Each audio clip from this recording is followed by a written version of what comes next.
नमस्कार, आप देख रहे हैं आपका अपना चैनल भिवानी हलचल खबरों के संग में हूं मनोज कुमार।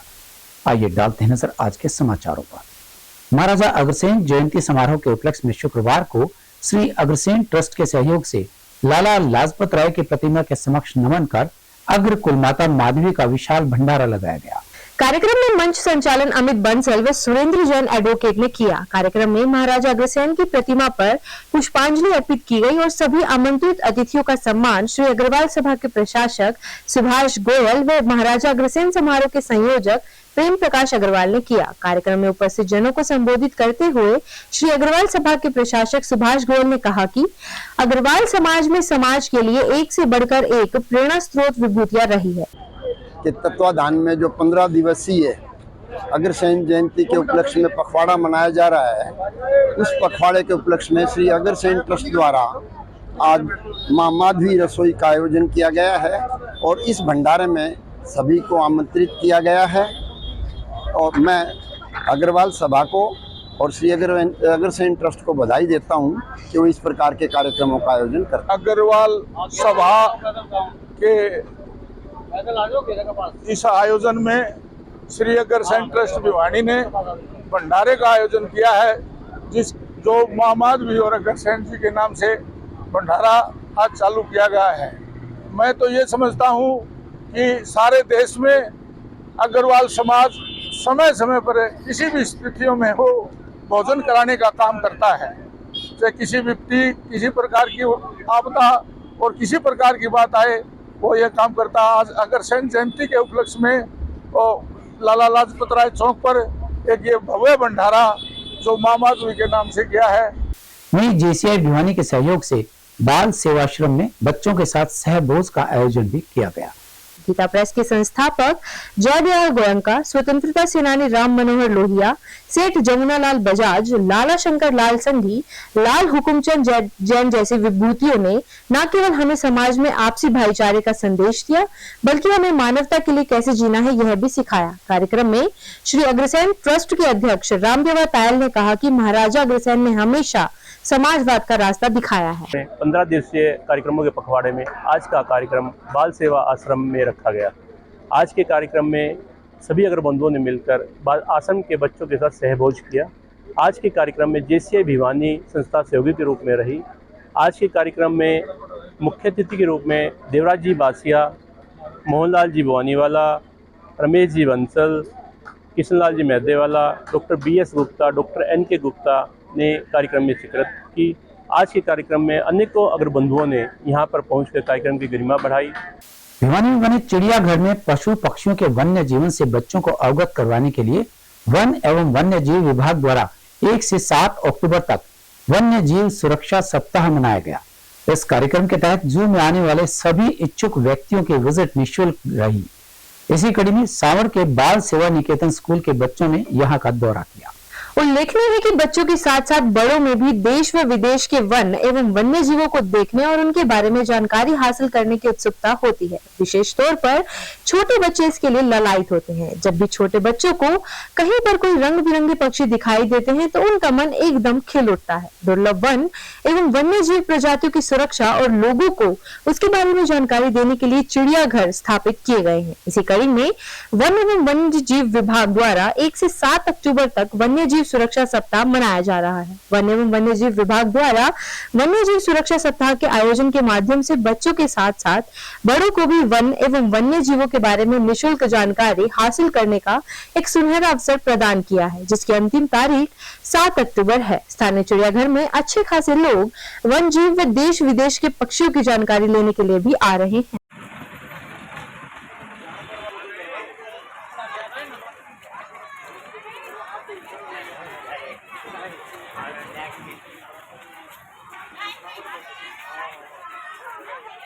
एक्चुअली काफ़ी जानवर यहाँ पे ऐसे हैं जो बच्चों को पिक्चर्स में देखने को मिलते हैं।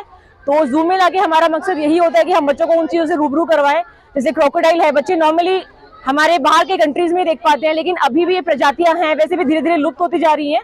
तो बच्चे काफ़ी इंजॉय करते हैं कि जो चीज़ें पिक्चर में देखते हैं वो यहाँ पे ये रियल में देख पा रहे हैं। नहीं, हमने बिल्कुल फ्री में देखा है। और हमारे बच्चों के पैसे बिल्कुल भी नहीं। बच्चे हर चीज देख के एंजॉय करते हैं, मतलब जैसे कि आप जानते हैं कि बच्चे लेसन पढ़ाते हैं हम लोग, तो उसमें बच्चे साउंड कैसे निकालते हैं एनिमल, वो सब चीजें हम बताते हैं, तो बच्चे उसी तरीके से देख के उन चीजों को वापस रिकॉग्नाइज करते हैं कि हाँ मैम ने हमें बताया था, तो मैम, या फिर बच्चे क्वेश्चन भी करते हैं कि एनिमल्स मैम ये चीज क्या करते हैं, ये ऐसे क्यों रहते हैं, तो वो सारी चीजें बच्चों को हम लोग बताते हैं एज ए नॉलेज के लिए। वन्य प्राणी शिक्षा सप्ताह 1 तारीख से 7 तारीख तक मनाया जाता है और ये पूरे हरियाणा के अंदर मनाया जा रहा है और जू के अंदर गाइडलाइन के हिसाब से फ्री किया गया है और ताकि सभी बच्चों को जानवरों के प्रति जानकारी हो जाए। और बच्चे भी काफ़ी स्कूलों से आए हुए हैं और लगातार आ रहे हैं, इतनी तादाद में बच्चे आ रहे हैं, हर पूरे ज़िले से दूसरे डिस्ट्रिक्टों से भी बच्चे देखने के लिए आ रहे हैं और एंजॉय कर रहे हैं, बच्चे जानकारी ले रहे हैं। हमने भी ड्यूटी लगाई गई है स्टाफ की कि बच्चों को पूरी जानकारी दें। हमारे पास 3 शेर, 2 भालू, 2 पैंथर है, घड़ियाल है, मगरमच्छ है, हिरन है और तोता है, कॉकटेल है, उल्लू है, लोमड़ी है। ग्रामीण खेल प्रतिभाओं को मंच देने के उद्देश्य से भिवानी के भीम स्टेडियम में जिले के 7 खंडों के 2 दिवसीय खेलकूद एवं सांस्कृतिक प्रतियोगिताओं का आयोजन किया गया।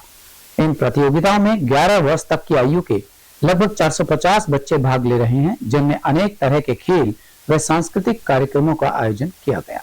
भिवानी के जिला प्राथमिक शिक्षा अधिकारी संतोष नागर व खेल अतिरिक्त जिला प्राथमिक शिक्षा अधिकारी रामचंद्र पुनिया ने बताया कि 6 व 7 अक्टूबर को आयोजित हो रही इस खेल प्रतियोगिता में भिवानी जिले के 7 खंडों के 450 के लगभग 11 आयु वर्ग तक के बच्चे भाग ले रहे हैं, जिनमें कुश्ती, कबड्डी, रस्साकसी, योगासन, चेस, कैरम, एथलेटिक्स खेलों के साथ सांस्कृतिक प्रतियोगिता, समूह गान, एकल नृत्य, हरियाणवी नाटक, हरियाणवी गीत, भंगड़ा, सोलो डांस सहित विभिन्न विधाओं का आयोजन करवाया जा रहा है। खिलाड़ियों को इस 2 दिवसीय प्रतियोगिता के दौरान कोई दिक्कत ना हो, इसके लिए खेल व स्वास्थ्य विभाग भी शिक्षा विभाग के साथ मिलकर कार्य कर रहा है। जिले भर से 50 से अधिक प्रशिक्षकों की भी ड्यूटियां लगाई गई हैं। वहीं प्रतियोगिता के प्रतिभागी खिलाड़ी नेहा व सांस्कृतिक कार्यक्रम में भाग लेने वाली सोनाली ने बताया कि इस प्रतियोगिता में भाग लेकर उन्हें भविष्य में होने वाली प्रतियोगिताओं के लिए चयन होने का अवसर मिला है।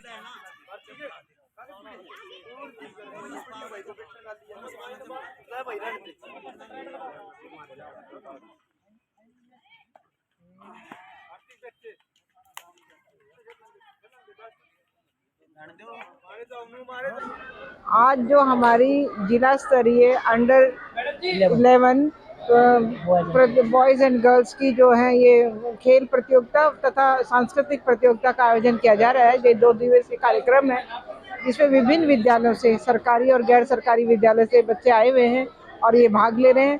क्रीड़ा के साथ साथ सांस्कृतिक कार्यक्रम का भी कंपटीशन है जिसमें ये बच्चे सारा दिन कार्य करेंगे और जो है अपना जो भी बच्चे लड़के और लड़कियों की जिला मौलिक शिक्षा अधिकारी श्रीमती संतोष नागर जी के नेतृत्व में ये आयोजन हो रहा है। एक सफल आयोजन की जो जिला शिक्षा अधिकारी ने बढ़ चढ़ के भाग लिया। इसमें पूरे जिले के प्रतिभागियों ने, लड़के और लड़कियों ने अलग अलग chess, carrom, athletics, kho kho और कबड्डी, रेसलिंग, कुश्ती इत्यादि खेलों में भाग। कांग्रेस नेता राहुल गांधी के रावण के रूप में प्रतीकात्मक पोस्टर वायरल होने पर जिला कांग्रेस के नेताओं और कार्यकर्ताओं ने अखिल भारतीय कांग्रेस कमेटी के सदस्य संदीप सिंह के नेतृत्व में स्थानीय महाराणा प्रताप चौक पर रोष प्रदर्शन किया और पलटवार करते हुए इसे निंदाजनक कृत्य बताया। इस अवसर पर कांग्रेस नेता और कार्यकर्ताओं ने भाजपा के खिलाफ जबरदस्त नारेबाजी की और संदीप सिंह ने बीजेपी पर पलटवार करते हुए कहा कि राहुल गांधी की छवि धूमिल करने का प्रयास निंदाजनक है। भारत जोड़ो यात्रा की कामयाबी के पश्चात राहुल गांधी देश के एकमात्र सर्वमान्य नेता के रूप में उभरे हैं। भाजपा राहुल गांधी की बढ़ती लोकप्रियता से घबरा गई है। AICC सदस्य ने कहा, यह 2024 के लोकसभा चुनावों में अपनी हार को महसूस करने के बाद भाजपा की घबराहट है। इंडिया गठबंधन के गठन के बाद से वे हताश और निराश हैं। राहुल गांधी को रावण कहना उनकी हताशा को दर्शाता है। देश की जनता जानती है कि राहुल गांधी क्या है, वह जनता का दर्द समझते हैं। वह मणिपुर के लोगों, सब्जी विक्रेताओं, बाइक मैकेनिकों और देश की आम जनता के साथ खड़े हैं। वहीं वरिष्ठ कांग्रेस नेता ठाकुर लाल सिंह ने भाजपा पर निशाना साधते हुए कहा कि जनता भाजपा का दर्द समझ चुकी है। इंडिया गठबंधन की स्वीकार्यता बढ़ी है और राहुल गांधी के एक्टिव मोड में आने से भाजपा और भी हताश हो गई है। उन्होंने कहा कि देश व प्रदेश की जनता यह भली भांति जानती है कि देश में जातिवाद व धार्मिक उन्माद का जहर कौन घोल रहा है। पार्टी सेलर ने श्री राहुल गांधी जी हमारे आदरणीय नेता हैं, उनको पोस्टर के माध्यम से रावण के रूप में दिखाया गया है। पूरे देश की कांग्रेस का पुरजोर विरोध करेगी और इन लोगों के खिलाफ हम लड़ाई लड़ते रहेंगे। केंद्र में मोदी के खिलाफ, यहाँ कट्टर साहब के खिलाफ पूरी जनता त्रस्त है। किसान, मजदूर, नौजवान, खिलाड़ी सब लोग इससे दुखी हैं। जल्दी जल्दी सरकार से छुटकारा पाएंगे हरियाणा की जनता। पुतला सिंबॉलिक अपना विरोध प्रकट करेंगे। पूर्व के राष्ट्रीय अध्यक्ष कांग्रेस के और जो हमारे बहुत ही प्रिय नेता आदरणीय राहुल गांधी के खिलाफ जो IT सेल ने जो एक बहुत ही घिनौनी हरकत की है, एक जो है रावण का उसको एक दर्जा देकर उसको एक जो शो किया, ये बहुत ही निंदनीय है।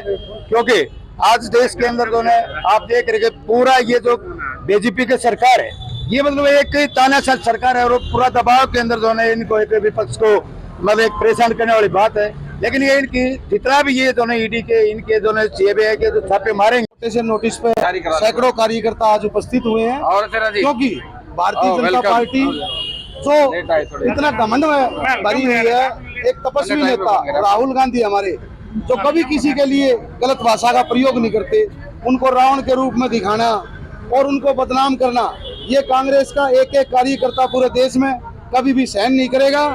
और पूरे देश में कांग्रेस के कार्यकर्ताओं में इस बात को लेकर रोष है।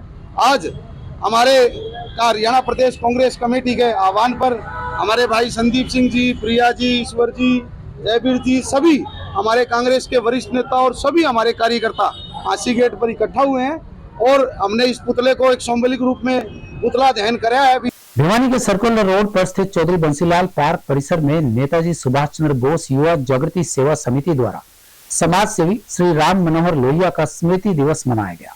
इस अवसर पर हनुमान जोहड़ी धाम के महंत श्री चरणदास महाराज के सानिध्य में अनेकों फूलदार पौधे लगाए गए। स्मृति दिवस के अवसर पर PCCAI के राष्ट्रीय अध्यक्ष सुरेंद्र लोहिया और समाज सेवी महेंद्र लोहिया ने कहा कि पर्यावरण को सुरक्षित रखने के लिए हमें अपने महान पुरुषों को याद में पौधारोपण करना चाहिए। उन्होंने कहा कि जन्मदिन हो या स्मृति दिवस हमें पौधारोपण के साथ मनाना चाहिए ताकि हमारा पर्यावरण सही रहे। उन्होंने कहा कि आज समाज सेवी श्री राम लोहिया के 17वें यादगार दिवस के उपलक्ष्य पर पर्यावरण को समर्पित पौधारोपण किया है। साथ ही उन्होंने कहा कि पौधा आने वाली पीढ़ियों को फल एवं छाया प्रदान करता है, इसलिए प्रत्येक व्यक्ति को अपने जीवन में कम से कम 11 पौधे लगाकर उसके संरक्षण की जिम्मेवारी लेनी चाहिए ताकि पर्यावरण का संरक्षण हो सके। वहीं समिति अध्यक्ष एवं राष्ट्रीय युवा पुरस्कार अवार्डी अशोक कुमार भारद्वाज ने कहा कि जीवन में पौधारोपण बहुत जरूरी है क्योंकि इससे आने वाली पीढ़ी को संरक्षण मिलता है। यदि हमारा पर्यावरण स्वच्छ और सुंदर होगा तो जीव और जंतु के लिए किसी प्रकार की समस्याएं नहीं पनपेगी और न ही प्रकृति में असंतुलन पैदा होगा।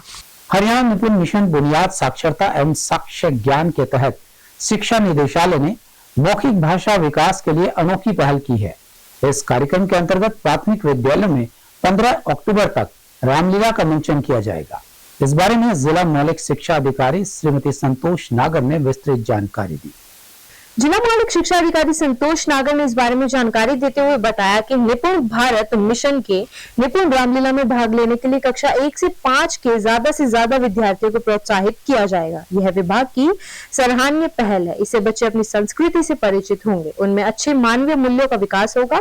संवाद बोलने के जरिए बच्चों में मौखिक भाषा का भी विकास होगा। वे अपने विचारों को अच्छे प्रकार से व्यक्त कर पाएंगे। सभी खंड शिक्षा अधिकारी और खंड संसाधन समन्वयक अपने अपने खंड में इस कार्यक्रम का अवलोकन करेंगे व कार्यक्रम का सफल संचालन सुनिश्चित करेंगे। वहीं दूसरी ओर निपुण भारत मिशन के जिला समन्वयक ललित कुमार ने बताया कि हरियाणा निपुण मिशन बुनियादी साक्षरता एवं संख्या ज्ञान को समर्पित कार्यक्रम है। प्राथमिक शिक्षा निर्देशालय के निर्देशानुसार जिले के सभी 449 प्राथमिक विद्यालयों में विद्यार्थियों की ओर से निपुण रामलीला का मंचन किया जाएगा, जिसके लिए 15 अक्टूबर तक स्कूलों में रामलीला के दृश्यों का विद्यार्थियों का अभ्यास करवाया जाएगा और 16 अक्टूबर को प्रत्येक स्कूल में निपुण मेले का आयोजन किया जाएगा, जहां निपुण बाल रामलीला की प्रस्तुति दी जाएगी। हमारा एक निपुण हरियाणा प्रोग्राम चल रहा है, जिसके अंदर बच्चों को लिखना, पढ़ना, संवाद बोलना, उच्चारण सही करना, इस तरह की गतिविधियां करें, उसी का एक ये हिस्सा है। और एक बहुत ही अच्छा हिस्सा है कि हम पहली से 5वीं तक के बच्चों को 15 अक्टूबर तक 6 अक्टूबर से लगातार स्कूलों के अंदर छोटे छोटे जो रामायण से, रामलीला से संबंधित जो डायलॉग है, संवाद हैं, जैसे भाई लव कुश की कहानी हो गई, राम भगवान का वनवास में जाना हो गया, सीता हरण वाला संवाद, इस तरह के जो छोटे छोटे हैं उनके संवाद और उनकी एक्टिंग बच्चे करेंगे। और बच्चे इससे ये फ़ायदा होगा कि उनका उच्चारण साफ हो जाएगा, अच्छा हो जाएगा, उन्हें लंबे संवाद याद करने की और पढ़ने की प्रैक्टिस होगी, जो कि एक निपुण हरियाणा का हिस्सा है, जिसके अंदर बच्चे जो है अक्षर ज्ञान भी अच्छी तरह से कर पाएंगे, उच्चारण अच्छी तरह से कर पाएंगे। और 15 तारीख तक तो स्कूलों में चलेगा, उसके बाद 16 तारीख को सभी स्कूलों में निपुण मेला लगेगा और उस निपुण मेला के अंदर जो है ये बच्चे अपनी रामलीला करेंगे। और जो बच्चे फर्स्ट आएंगे, अच्छा प्रदर्शन करेंगे, उनको जो है जिला स्तर पर और राज्य स्तर पर भी भेजा जाएगा। जिला उपायुक्त एवं रेड क्रॉस अध्यक्ष श्री नरेश नरवाल IAS के कुशल मार्गदर्शन में संत निरंकारी मिशन भिवानी शाखा द्वारा रेड क्रॉस के साथ मिलकर टीबी मरीजों की सहायता, टीबी से ग्रस्त मरीजों को प्रोटीन युक्त खाद्य सामग्री वितरित की गई। इस बारे में रेड क्रॉस सचिव प्रदीप कुमार ने विस्तृत जानकारी दी। वहीं रेड क्रॉस सचिव प्रदीप कुमार ने बताया कि टीबी ग्रस्त मरीजों की सहायतार्थ संत निरंकारी मिशन भिवानी द्वारा अनूठी पहल की गई है। इनके संस्थान द्वारा जिले के 10 टीबी मरीजों को गोद लिया गया है, जिनको प्रति माह रेड क्रॉस सोसाइटी के सहयोग से प्रोटीन युक्त खाद्य सामग्री किट प्रदान की जाएगी। उन्होंने बताया कि इस पुण्य कार्य के लिए red cross society Sant Nirankari mission शाखाएं भिवानी का आभार व्यक्त करती हैं तथा अन्य सामाजिक संगठनों से अनुरोध करती हैं कि आप भी किसी टीबी ग्रस्त मरीज की मदद करना चाहते हैं तो निक्षय मित्र बनकर उनको प्रोटीन युक्त खाद्य सामग्री रेड क्रॉस सोसाइटी के साथ मिलकर पहुंचा सकते हैं। इस अवसर पर कार्यालय के अनेक गणमान्य लोग भी उपस्थित रहे। हमारे संग में बस इतना। एक लिंक के लिए देखते रहिएगा आपका अपना चैनल भिवानी हलचल।